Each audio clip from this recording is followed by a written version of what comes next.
من بعد إصابة تير شتيجن برباط صليبي، كل البرشلونية طلعوا مبسوطين بإصابة تير شتيجن وتعيين بينيا حارس أساسي لنادي برشلونة.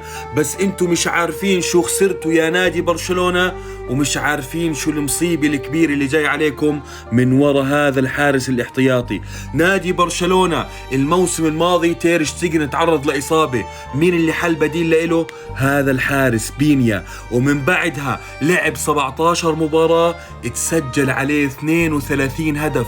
32 هدف استقبل ب 17 مباراة، على عكس تير شتيجن اللي لعب 35 مباراة هذاك الموسم واستقبل 36 هدف بمعدل هدف بكل مباراة. بينيا اللي ريال مدريد وفينيسيوس جونيور مسحوا فيه الأرض رايح جاي لما خسروا من ريال مدريد بال4 في السوبر الإسباني، كلكم لساتكم مبسوطين على إصابة تير شتيجن وما